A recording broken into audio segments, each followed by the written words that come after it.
që aknet e jenë më prezente gjatë sezonës e dimrit. Gjithmonë djersitja e tepërt nuk është ndimes për lëkurën e cila është me akne. Të ndalemi pak, doktoresh Artizana, tek shkaktarët e akneve, përveç hormoneve të cilën e ke spjegu edhe në emisione tjera, dhe pastrimi i fytyrës ka shumë rëndësi, sepse shpesh bëhen gabime gjatë pastrimit të fytyrës, nëse nuk pastrohet mirë dhe vendosja kremës pastaj, ai kremi sado që mund të jetë i mirë dhe efektiv e bën kundër efektin e vet, kur fytyra nuk është e pastruar mirë. Gjatë do të thotë aknet janë një problematik kryesisht e moshës rinore. Aknet lajmërohen për shkak të disbalansit hormonal, kryesisht që ndodh për shkak të ndryshimit të fazës pubertetit, kalimit prej moshës fëmijërore deri te mosha adulte.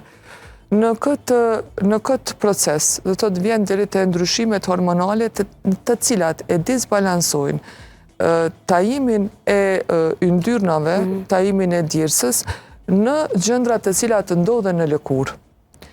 Ato pastaj së bashku me ndotjen që e marrim prej ambientit të jashtëm, krijojnë puqra të cilat janë me qelp, të cilat do të thotë ne i quajmë akne.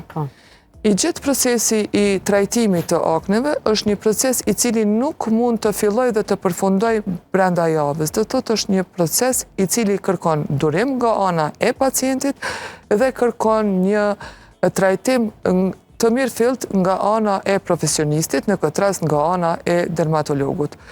I gjithë qëllimi i trajtimit të akneve është mos mbetja në fund e shenjave të cilat e lën aknet, sepse qaj formimi i qelbit, do të thotë formimi i pustullës e cila ndodh puqrës mbushur me qelb të aknja, e kalon shtresën e dytë të lëkurës, dermën. Do të thotë se cilin ndryshim në lëkurë i cili e kalon shtresën e dytë të lëkurës, do të thotë e dëpërton dermisin e lëkurës, shkakton lën vrag, si për shembull si që kemi te varicella apo te lia ujit, që ju me të themi çdo i dyti person e ka një shenjë nga ajo patologji fëmijërore të cilën e kemi pas pothuajse gati të gjithë, po ashtu ndodh e njëjta gjë ndodh edhe te aknet.